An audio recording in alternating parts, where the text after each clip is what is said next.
Good ball. Racing. It goes towards Owen. Brilliant save, it's in! Wolves has scored! Leicester City are in dreamland now! Vardy in the middle. This could be a huge moment. Vardy scored! And it's pandemonium in Leicester. Mahrez with his left, Albrighton with his right. It is Mahrez. It's a good ball in. Morgan's there. It's in. Leicester City score. It is a captain's goal from Wes Morgan, who lifted the Premier League trophy in May. He might have played a big part now in taking Leicester City through to the quarter-finals of the Champions League. Lift the trophy to the skies. Leicester City are the champions of the Premier League. 5,000 to 1.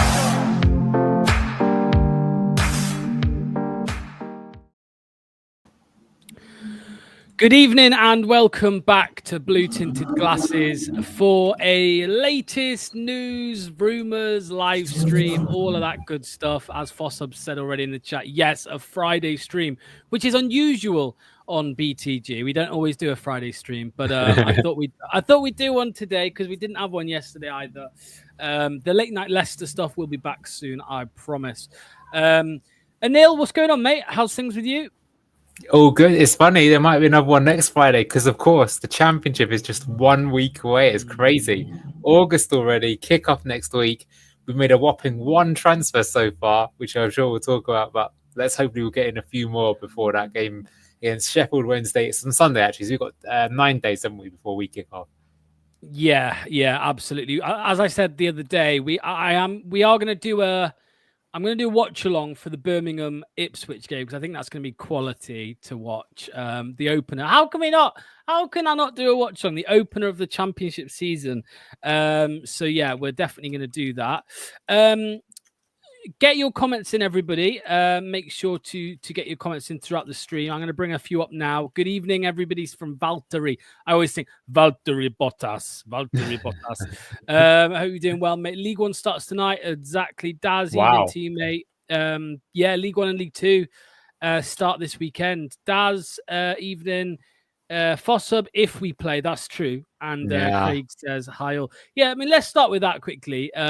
Other than ignoring the elephant in the room, which is on the screen now, Connor Coady. But we'll come to that in a second. There is a chance, Anil, Sheffield Wednesday do not have a team to field on next Sunday against Leicester. Also, I've seen other bits and bobs. Apparently, for away travel, the players, if they want to stay at a hotel, they've got to pay for it themselves. Otherwise, they have to get the coach there and back the day of the game. That's insane. I mean, it's a coach. What is it, Sheffield? 2 hours, an hour and a half. It's not too bad on a match day. But But it's the principle. These guys haven't been paid either. Do you know, it's one of those weird ones. You feel so sorry for them, right? It's a very proud club. Imagine if that was our club and that sort of tomfoolery was happening. We think our clubs run badly comparatively. We got a luxury. So it is weird. I mean, that makes me think that the game will be called off. But then I wonder what we'll do because, the one thing that concerns me a bit, Locks, though, is that you do need the matches early on, right, to keep yourself match fit. So if we're not going to do that, you need to somehow line up some opposition, I think, to make sure that we've got some games in our legs because got to get going. And, what we found out is that, especially if we're getting a points deduction, you're assuming a lot of the top 6 win, boom, we're already even further behind. Well, I suppose we'll get the points, actually, but it's the fitness we have to look at, I mean, Fossum says here, new article came out. They do have the team, but team can refuse to play. That's my point. Because they haven't been paid, right? I think a lot of them could walk away, right? Someone said they could play the under-21s, but that's crazy, yeah. Well, I saw Max Lowe, who we were actually linked with earlier in the window. He's given his notice in, so he's out on the 14th of August. He leaves on a free because the players can give their 2 weeks' notice. So yeah, it's crazy. There's a comment here from Ross's dad, who says Ross won't be joining as he's about to fill his face at Cosmos in Doncaster, just waiting for the table. There we go. Let us know what he had, Phil. Right. Let's get into it. People asking about Brownhill. We're going to talk about Brownhill later. Connor Coady and Nil, the first official transfer. Obviously, Vardy and Danny Ward and them lot, they left, but on freeze. The first transfer out for Leicester this summer for a fee. Connor Coady, £2 million to Wrexham. It looks at one point like he was a certain to go to Rangers. Even Russell Martin was too smart not to do that. But he's ended up at Wrexham. Now, just quickly, my thoughts. And I do think the Championship is his level now, Conor Coady. I think that Liverpool isn't too far away from Wrexham at all. So that's probably played a big part in his decision as well. I don't know, it's like an hour away or something compared to whatever we are, 2 hours, 2.5 hours. And we've saved, we're getting 2 million in the transfer fee, Anil, but we're also saving like 5 million a year or something ridiculous like that, 3 million a year in wages. So this is, I think it was described by the media today as good for both parties. Would you agree with that? Yeah, I'm going to bring up Valteri's comment here, which is, that's exactly what you've got to sum it up. I mean, I've got to say, look, so I'm not one of those people that sort of became a Coady hater. I hated the signing from the get-go. I always thought it was a bad signing. The reason I thought it was a bad signing is that in the Premier League, he'd been at Everton, he'd been at Wolves, and neither team had wanted him. What does that say? Those teams were also struggling with relegation battles. That said to you, the guy was not good enough at Premier League level.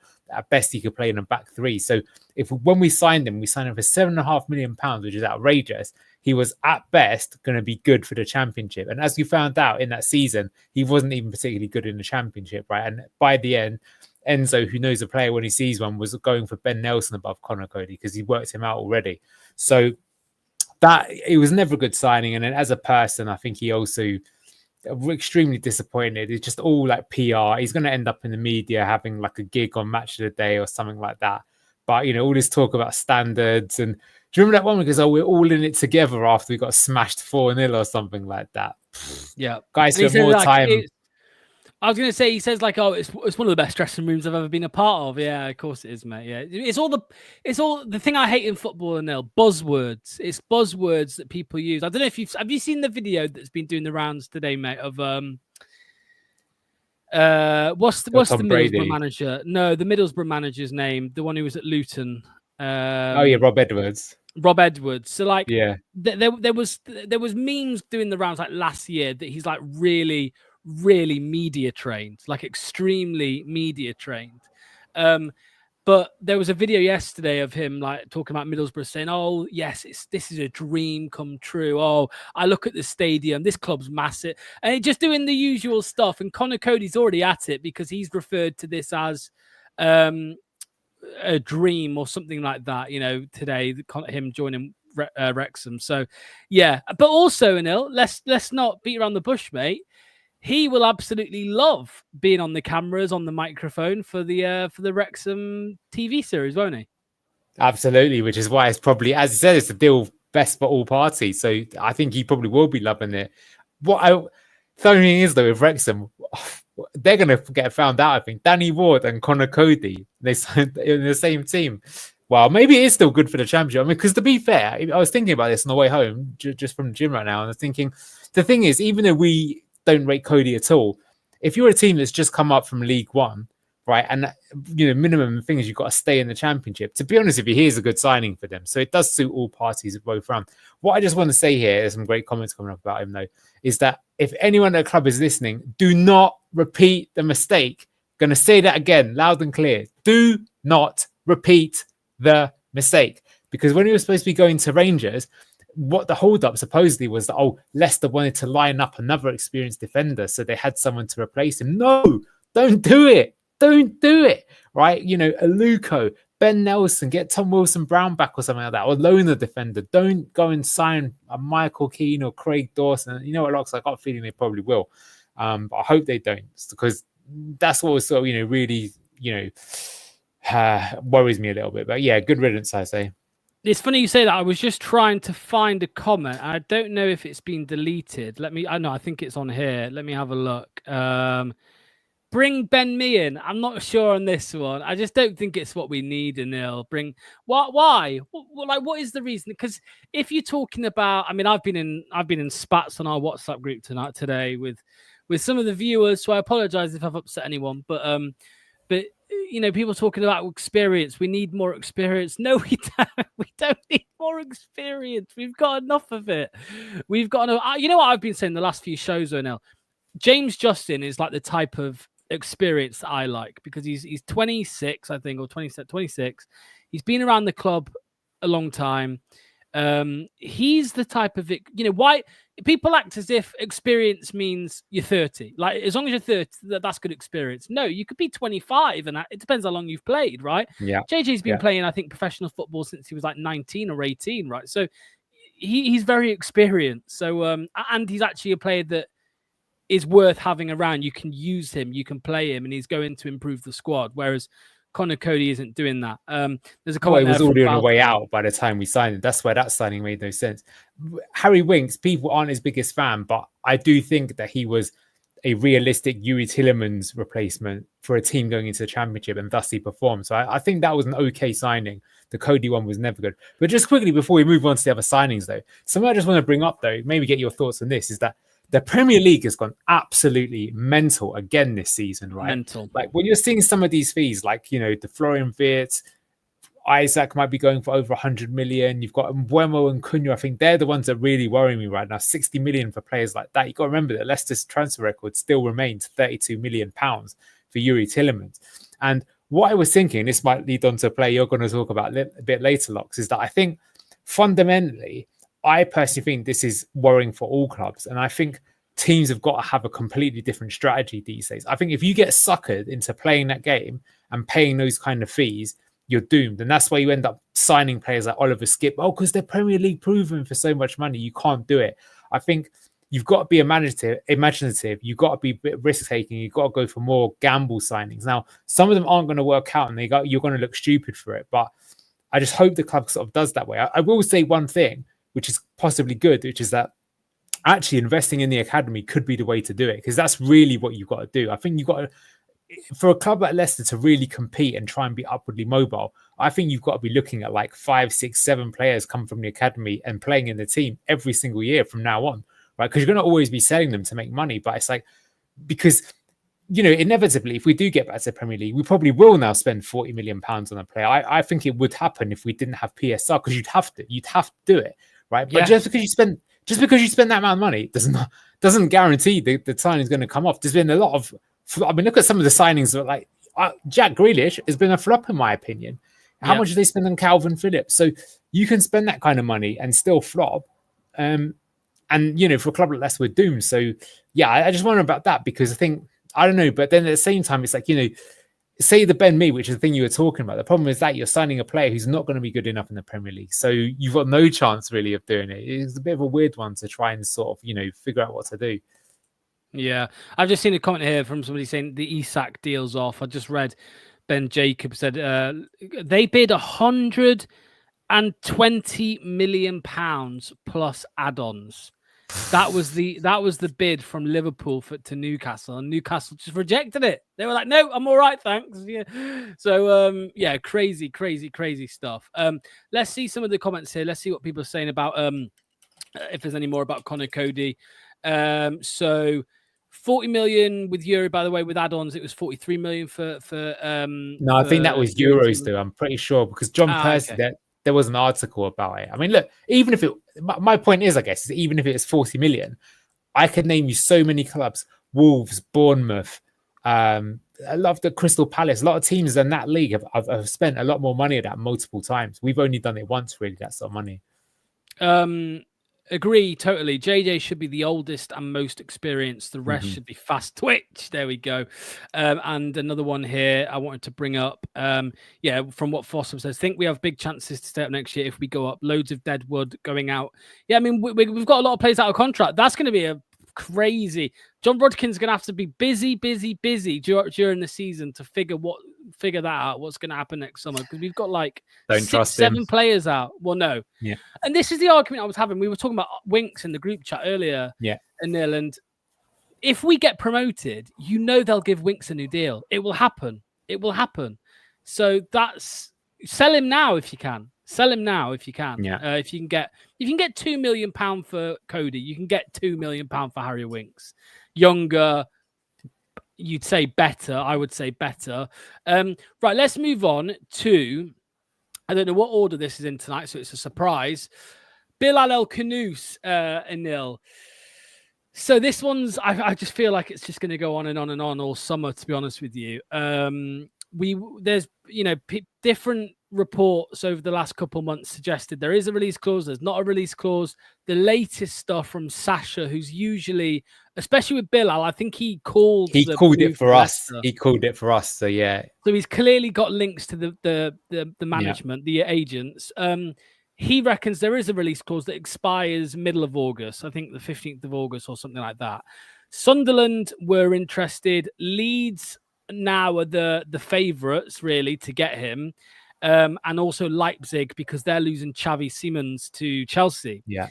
So 25 million quid a nil. I mean, it's a no-brainer, really. I mean, Leicester paid 22 million a year ago. You'd say he's better now than he was a year ago just because he's played Premier League football, and he got better as the season went on. I'm surprised we haven't even had the news yet, Anil, that they've met the release clause. Here's one thing for you, so you can talk about this.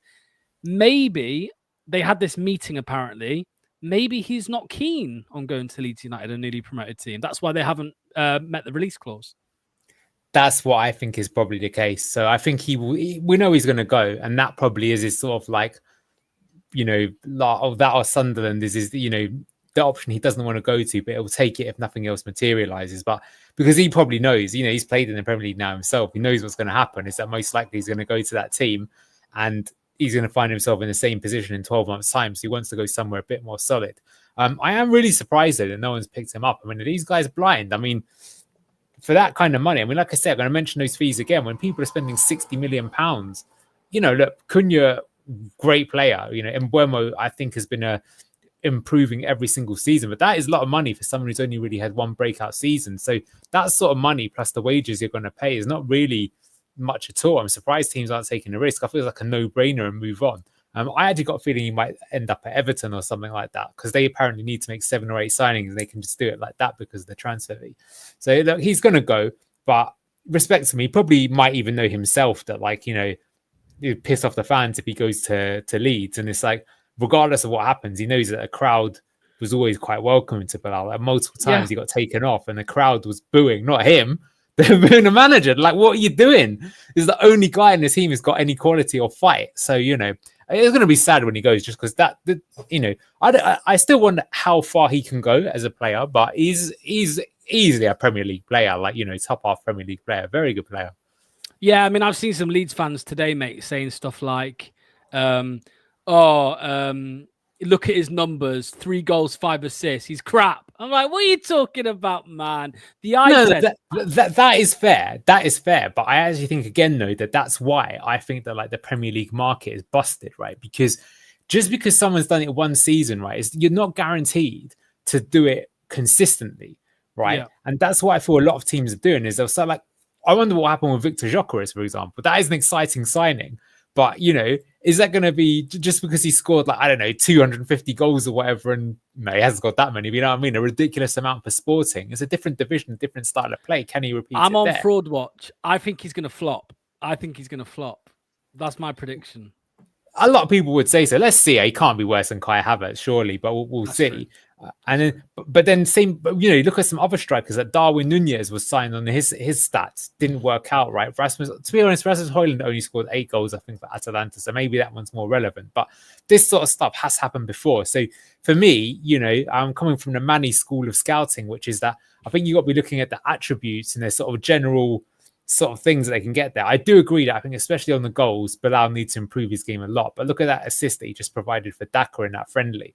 The guy's got the eye for the game. He knows how to read it now and knows how to play. And if he's just an assist king, he actually reminds me a lot of Mesut Ozil, who didn't score that many goals either, but used to have a crazy amount of assists every time he played. So yeah, I think that's why I think he represents really good value. And I think whatever team signs him will be the same thing as us, that by the end of the season, they'll be like, he was one of the best signings we made. What do you think to this? Do you think there is any chance? I just can't see it myself. No, I don't think that as a player he'd be that against it, but World Cup is coming up plus AFCON, so he needs to be playing in the top division. And I think it's more that just what I believe is happening now is that, of course, all teams start with the number one transfer target. So say for Liverpool, it's like Florian Wirtz is your number one target, right? And you work your way down. So now, as all these players start going, you start working down your list, and now eventually you're going to get to this type of player. So especially when you get to transfer deadline day, and I think you're hinting at that, aren't you? That's probably when it's going to go up to. Is at that point in time, probably a reasonable club, not a team that's just gone up, but sort of mid-table club will be like, oh, damn it, we wanted to sign some guy from Benfica or PSV, but it didn't work out. Let's just go and get Bilal El Khannouss, decent money, wages are all right. So that's what I think's going to happen. This is the thing, though, Anil, right? With Bilal, though, if the rumours are true that he does have a release clause that expires on the 15th of August, if that is true, then as soon as that date passes, if he is still at Leicester City, his chances of staying are much higher, because after that point, Leicester can say, you want Bilal, 35 million, please. Yeah. 40 million, please. Whereas at the moment, our hands are tied. This is why I just think it's too good to be true. I'm sure someone's going to make that offer. Maybe if Leipzig lose, if they lose Simmons, then they come in for him for 35. Do you know how much Chelsea are paying for Simmons? A lot, like 60 or something like that. That's an exciting signing, I think. Well, Chelsea do just spunk the money all over the place, but I have to say that guy, in terms of the attributes he's got, he's due like a breakout season somewhere. So I think he could really cook, especially under Enzo. But yeah, look, maybe with Bilal, teams are like, look, we just want to wait till he is the proven article. We're willing to pay a bit more when he gets there. We think he's a bit there. I mean, I've got a question of you, Locks, in the chat as well. Is that like, do you think it's Bilal that wants to move, or do you think it's his agent that wants to move? It could be both.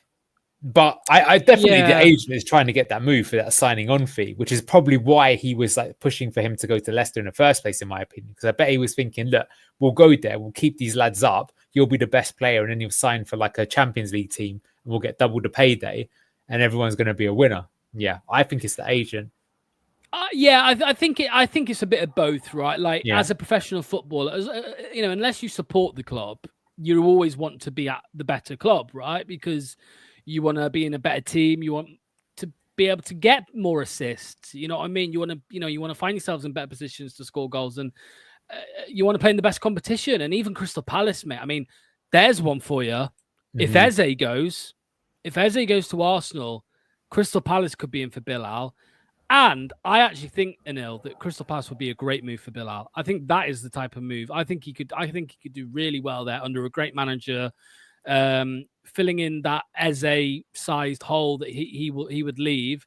I think he'd be really good there. But Mateta ahead of him instead of Daka. I mean, who would you rather? Daka or Mateta? I know who I'd rather. Yeah. I agree. That would be a good move for him for sure. Do you know what I could see happening though? He's sort of player that if he doesn't go this window, I think he'll go in the January window. Because what would happen is he might stay here for a couple of months. He'd be the best player in the Championship, and someone would be like, lads, what are we doing? Just sign this player now. And he's available for Europe if he plays in the Championship. So I just, I can't see him staying there. I just think, but I have to say him, and I have to say also, even though he's not as good, him and Ndidi, I am surprised have not already been signed.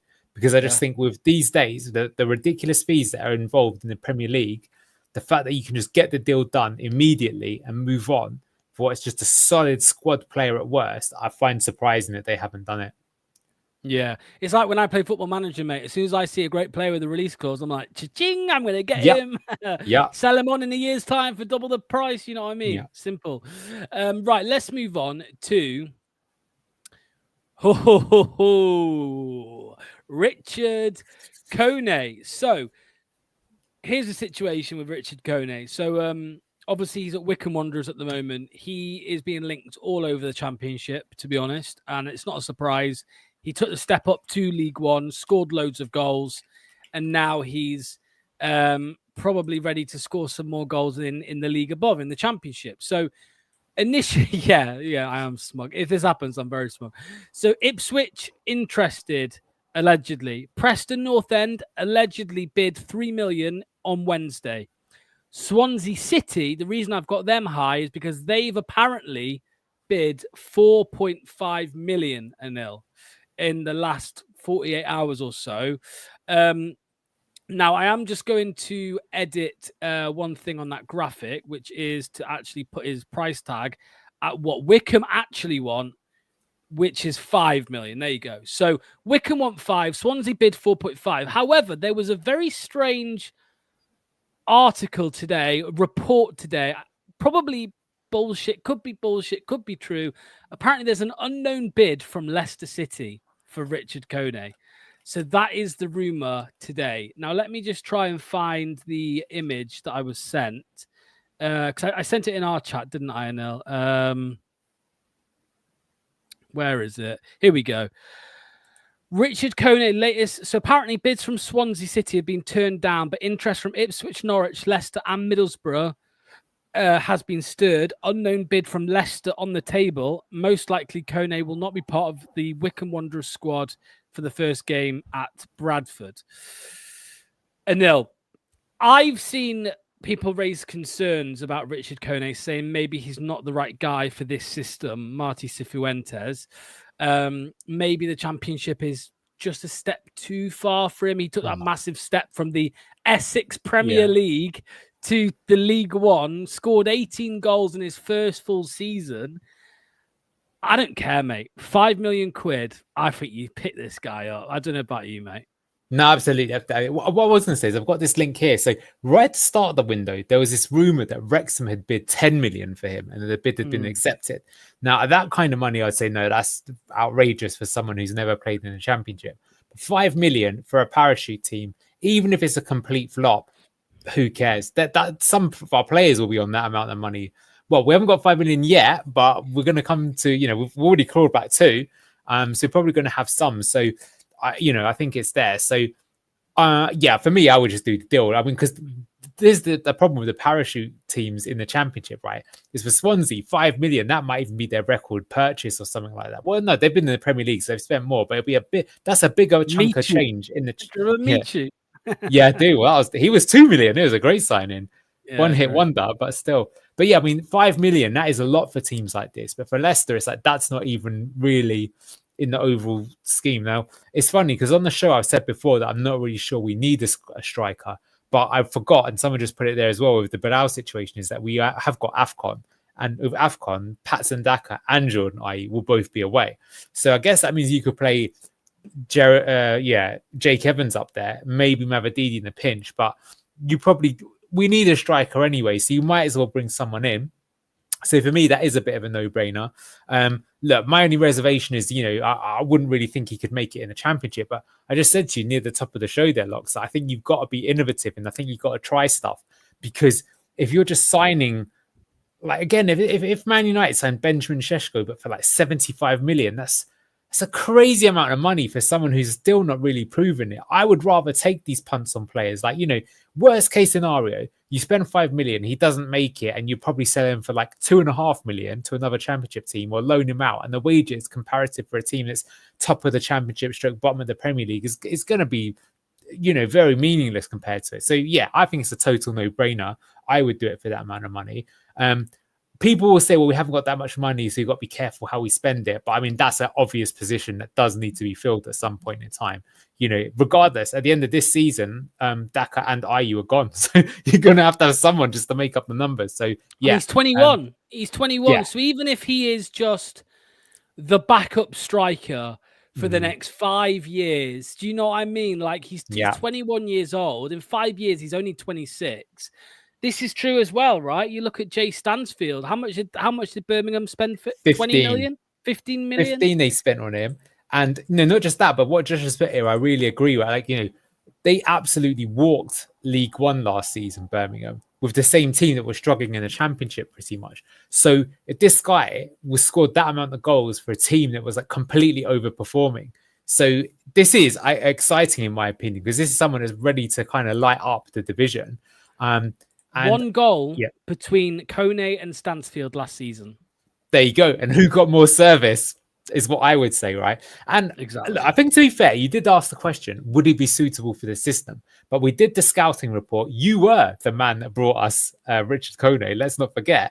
And if you look at those videos, the surprising thing is he's got really good touch. There's that one goal I remember where it comes up in the air and he has this really deft little flick of his left foot over the defender and then runs onto it with his right foot and then ends up finishing it. So I think he could be good. For me, I'm more excited about him than when we signed Tom Cannon the last time we were in the Championship. This time we kind of need it. Yeah. I like the story in there because it's a kind of Jamie Vardy-esque story. Like This isn't even a Patson Daka who came through the Red Bull Academy. You know what I mean? I don't think he was directly through the Red Bull Academy, but he was signed by Red Bull, a part of that big network. Tom Cannon at the academy of a Premier League club. This guy was playing, again, one more time for you people, in the Essex Northern Premier League or something. Went to Wickham in League Athletic One. Newham legend. Yes, and I think it's like 6 or 7 steps up, right, in leagues. And he scored 18 in his first full season. It's nuts.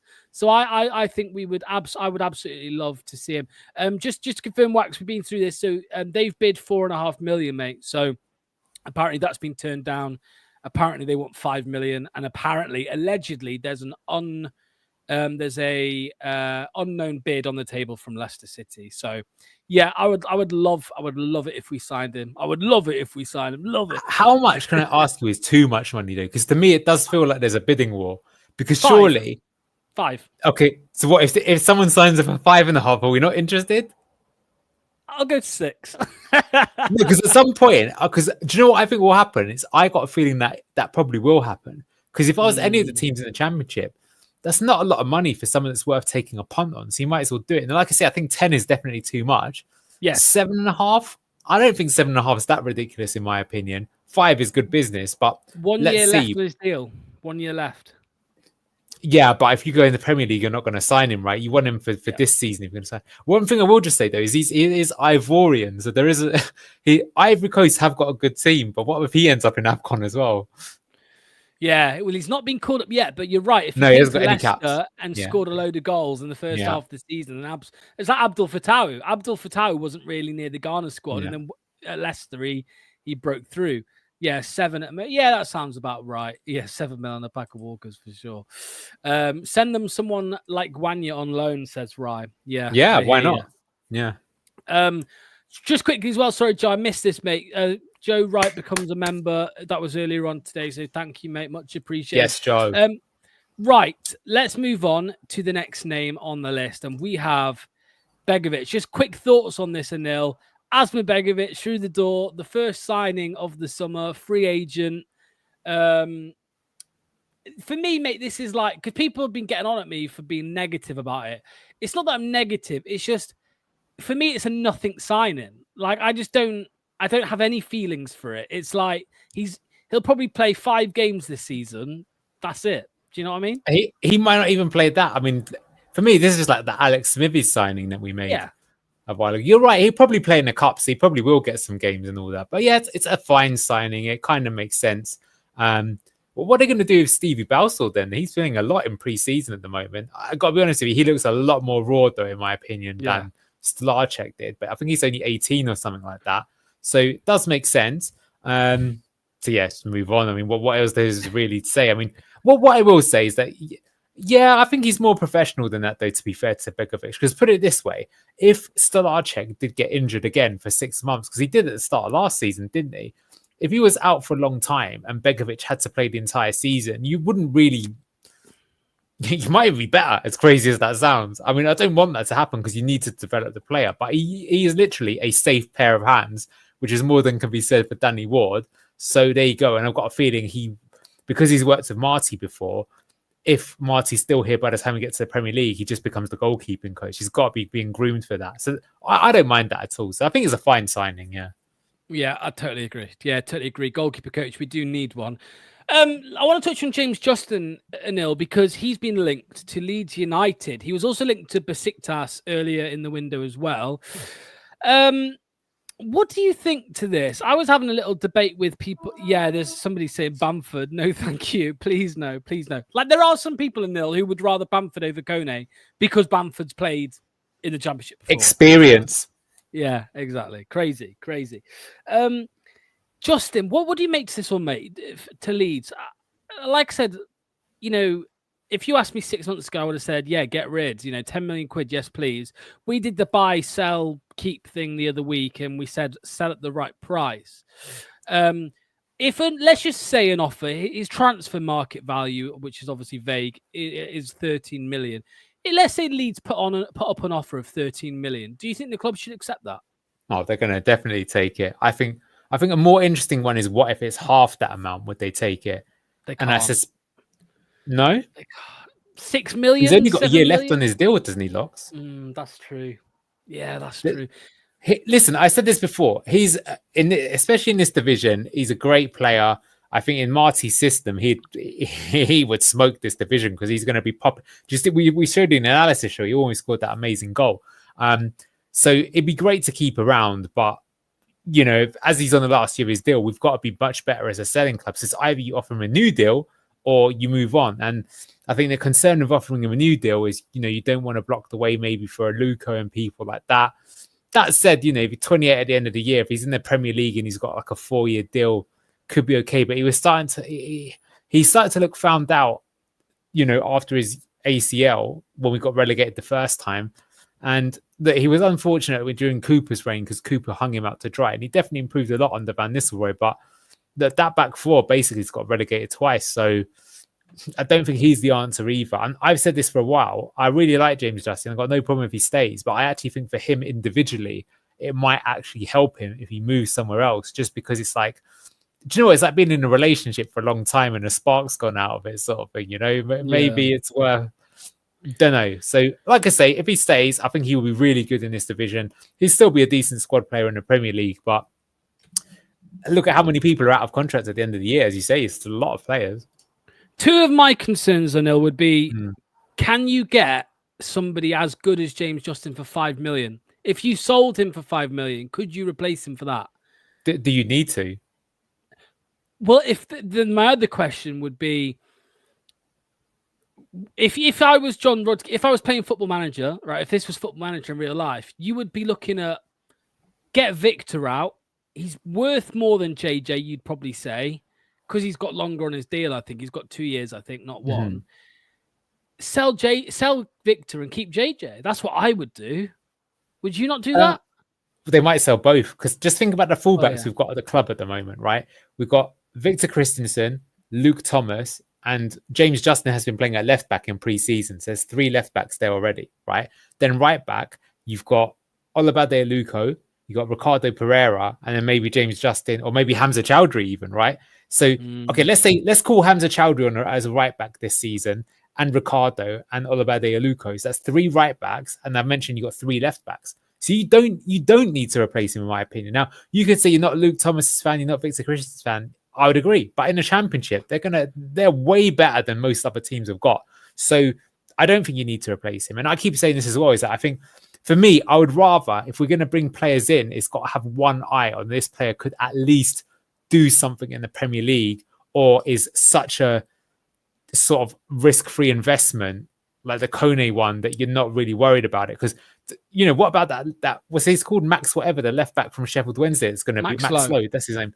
That's probably what they would do. But I would say don't do that. Only make those signings in January if you're desperate. Like, I want to keep as much of the war chest and the wages available, so that if we do somehow get to the Premier League, we can spend it like Sunderland are doing. And if we don't, then we're still in a good position, because we're going to have to fight against some more parachute teams. So, yeah, that's my stance on it. But I don't think I think you could sell Justin. Oh, what about Wayo Koulibaly? I forgot about him. That's another one you've got. I was going to say, mate, on Wayo, I think there's actually a good chance now, Anil, that Wayo is just really shit. Yeah. Do you know what I mean? Do you reckon it might be some money laundering, or they had to pay an agent off or something? It's got that written all over it. The fact that he's not played at all in pre-season, or he played like 2 minutes or something, there's definitely something dodgy going on promising. The footage we saw looked promising. The odd game he came on, he looked okay. The Brentford game, I thought he looked good, but he got booked and then had to go off at half time. But Rude clearly didn't like him. Marty in pre-season isn't. King didn't use him either. Keen. Yeah, so I'm starting to think maybe he's just 3 managers haven't used him, as you say. That it smells a bit like. Do you remember, I don't know if you heard this story, Locks, but once Graham Souness signed a player who was supposedly George Weah's cousin for Southampton. Yeah. It was a complete and utter ringer. Had no connection with George Weah whatsoever.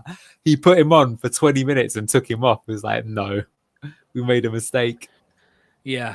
But yeah, I don't know. It's interesting. And there was that funny thing he posted on Instagram. He got the translation wrong, and he put, you know how people say, oh, what is it? I can't remember what life. He said he meant to say on Instagram, "Life is everything," but he actually wrote, "Life is nothing." The poor guy, and the worst part, it was a photo of a river, so it just seemed like he was going to jump in it with a brick in his fucking Most sane Leicester fan, if you ask me. That's what he sounds like. yeah, for sure. His highlight packages, yeah, it did look promising, but as we know, I mean, I could get a Danny Ward video up right now, guys, and he would look like Manuel Neuer. Dele Alli, please no. So Ali Dia, that's the that was the sorry. that was the. Yeah, Frankie also said Dele Alli though, because I saw that he's on retirement. Anil, I saw today. Crazy, because he's left out the Como squad now as well. So, anyway, right, we're gonna move on to the last. Before we do, I know Brandon's been asking this a lot in the chat, so I'll bring it up. Oh, sorry, mate. Go on. It's Luka Jovic. What do you think to this one? Because he's a free agent, mate. He's out there. Would you take him? I mean, he went to Real Madrid, did he not? For a lot of money. Am I getting confused? Yeah, he was meant to be the next big thing. The next big thing. What's wrong with him? Did he come across with injuries or something? I don't know what happened. So he went to Madrid and an injury-riddled season is what I'm reading here. Yeah.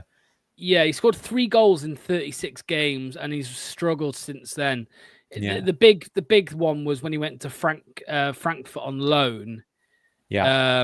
And played scored 25 goals in a season. And then he's been to Fiorentina, AC Milan, struggled. Now he's a free agent. So I don't know. He's got one of them careers that you look at, Neil, and probably think maybe just avoid. It might be best to just avoid. It might be riskier to actually sign him on a free with his record. It depends on the deal though, because the thing is that I see what you're saying, but the thing is again, I'm keep going for this thing that we're going to have to take some chances on some players. And like, if you ask me, you can sign Patrick Bamford or Luka Jovic. I'm choosing Jovic because at least I've seen his ceiling, and his ceiling was he played for Real Madrid, right? That's never going to happen with Patrick Bamford. So, obviously it just depends on the structure. If you did a deal like that, you don't want to give him ridiculous wages and then he's injured and then you're screwed. But if somehow you can do a 1-year deal, but then you want to have a 2-year deal in case his value rises so you can sell him to get money, right? But I don't know. I don't know enough. Obviously, I know the one that went to Real Madrid, the one that had that astounding season at Frankfurt when he was considered one of the most exciting strikers in world football. He's not that player anymore, but it has happened before. And, Yuri Tillemans, a lot of people thought he was the wonder kid that was never going to make it. And then we took him on loan and then we signed him. And I still think it's a bit weird that he's ended up at Aston Villa. But, some of those Champions League games that I was seeing him play, he was the best player on the pitch. That game against PSG where they almost beat them, he was playing amazing. I think he won their player of the season last year. He did, right? So, and that's my point, is that he was another one that didn't quite make it. Even Fofana, when he was here, was considered the runt of the litter compared to William Saliba. And of course, William Saliba is a great player, but Fofana was brilliant for us. Well, it's unfortunately got injuries. So I think that's a good shout, to be honest with you. Something to think about for sure. Without those injuries, I think Fofana would have been on Saliba's level by now. For sure, maybe even better. Yeah, for sure. Right, I want to go to the last player on our list, and of course, how could we not? Josh Brownhill. So let me tell you where my head's at with this, Anil. I was sold, and then I wasn't sold, and now I'm sold again, because when you score 18 goals in the Championship from midfield, they're crazy numbers. And I know they were one of the better teams in the division. They obviously they got promoted. They came second. But I just think on a free, this is too good to turn down, Anil. I maybe contradict myself. Yeah, I do have a chub on for Brownhill. No, but it's like, I understand, because I have been in the middle. Like, I understand the cons, right? That he's 29. He'll be 30 in December. He's going to want a big wage. He's going to probably want a bigger contract, maybe 3 years, 4 years. I get all of that, but Brownhill, Anil, seems like a proper professional, not the Coady professional that just talks a good game. He seems like a proper professional. He scores goals at this level, and people say he's crap in the Premier League. I think if you actually look, he wasn't crap in the Premier League. He was in a crap team. Yeah, he was okay in a crap team. So, I'm on board with this, and I hope he, whatever contract we've offered him, I'm going to sound like a right hypocrite here, people. Whatever contract we've offered him, how ludicrous it is, I hope he signs the thing, mate, because I think he would be very important this season. Yeah, well, we've always talked about the old fast twitch fibers, but there is also the money ball concept, right? So let's give you some maths. I'm going to try and think of a worst case scenario here, right? So let's imagine, because this is Leicester, we give him £60,000 a week, which is a lot of money. So £60,000 a week over 4 years, that is 12.5 million, a little bit less, 12.5 million. And let's say on top of that, we give him £1.5 million as a signing on fee, right? That takes you up to a combined deal for 14 million over 4 years. That is still less than what we paid for Oliver Skipp. That is less than we paid for Boubakary Samari. That's less than we paid for Patson Daka. It's about the same that we paid for Yannick Vestergaard. So, and for context, it's how much he was valued at last season at Burnley. There you go. So, and so then let's say worst case scenario, we sign him. He's brilliant this season. We get promoted. And then next season, he's only a squad player. And then he is basically not really doing much and taking up a slot. But you only paid that amount of money. You could probably still loan him out to a championship team as well. For me, if you just do the maths, it's a very good deal that you could do, right? So I think for that, it depends how the deals are structured. But if you work it out like that, comparatively, it's pretty reasonable, I think. And there's loads of comments here about, we need to have a box crashing 8. Totally agree. We can see that in the system. We're expecting Bilal El Khannouss to go. So you need to have a replacement really to do that. And, it's not just goals he's got assists. So he's a closest. He's sort of like a Diet Coke version of Kane and Dewsbury Hall, really, if you were to ask me. And I think he'd be good for it. So, look, I wouldn't want to see too many signings like this. But like I say, if you consider that the whole deal combined is that amount of money, that's something to think about. And also, just another thing to think about is that it's all well and good saying fast switch fibers, which I agree with, by the way. But it is notable how every team in Europe, even the big teams now, have worked out that you've got to start signing young players. So what does that mean? Well, football's kind of cyclical. Do you remember how back in the day, actually, a lot of teams went the other end? So AC Milan and to a lesser degree, Real Madrid, what they used to do is wait for these experienced players to be out of contract and then sign them. And then put this sort of dream team together of these older players because they weren't paying transfer fees. They were only paying wages, right? And what I'm saying is if every team in the world is competing for these 20 to 25-year-olds, what that actually means is that the 29, 30, 31-year-olds, there might actually be some value there.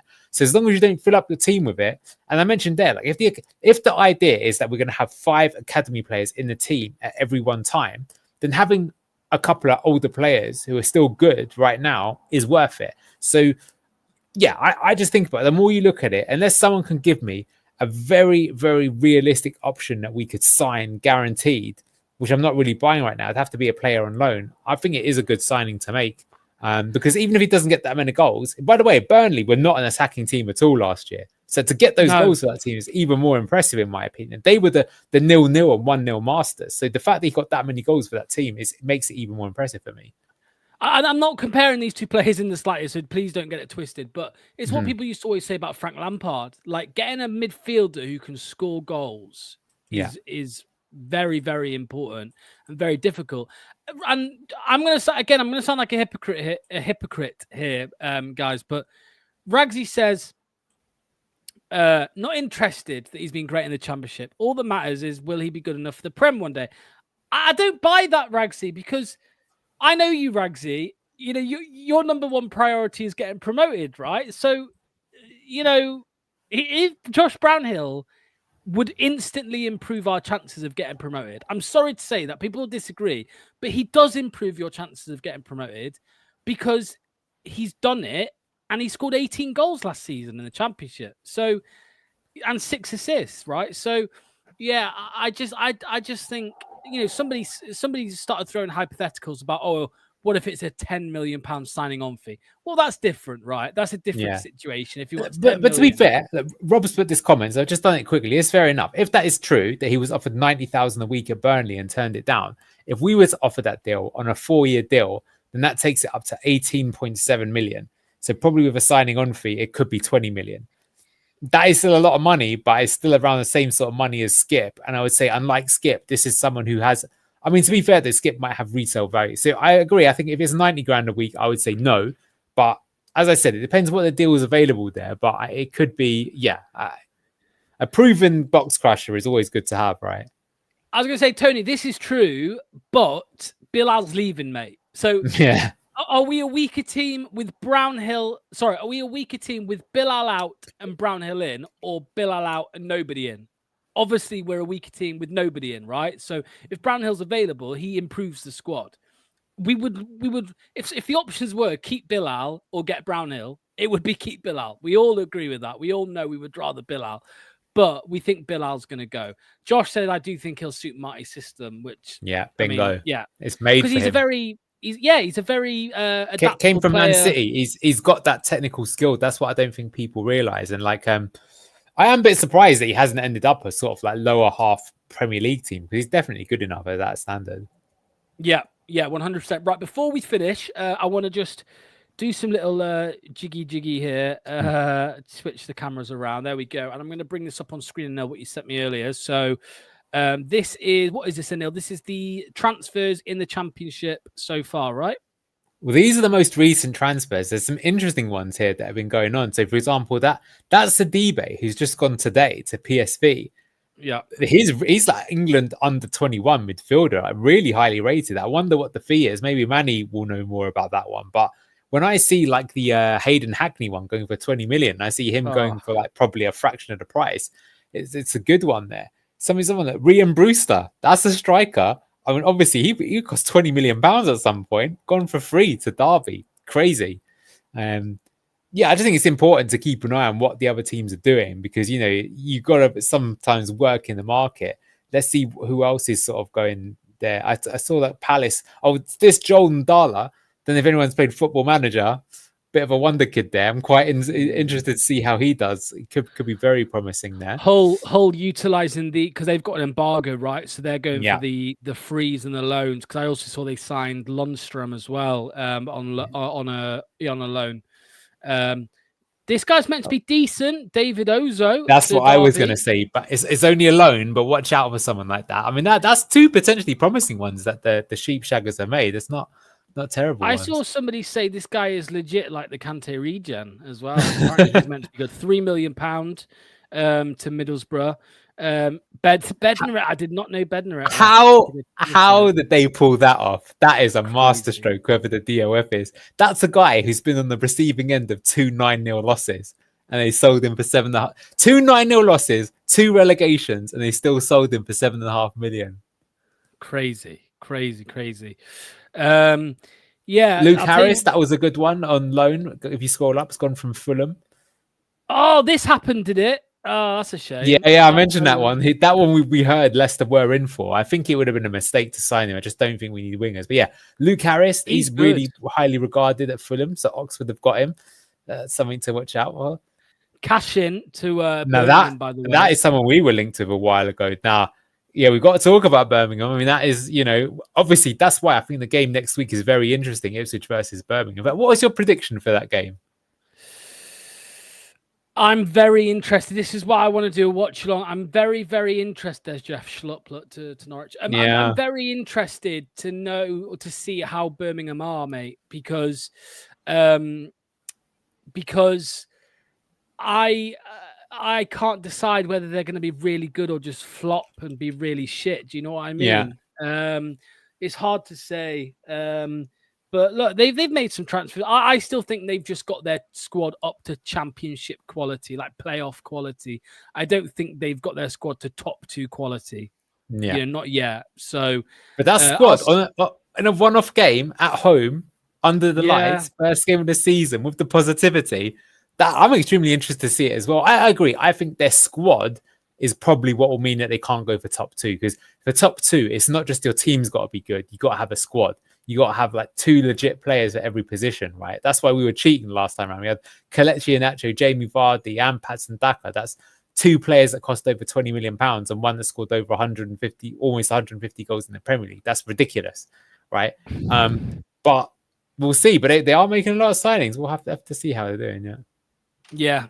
Well, I of course I'm interested to see how good Ipswich are as well. Of course, after dropping down, no Delap. So maybe they'll have Hayden Hackney. Here's last question for you, mate.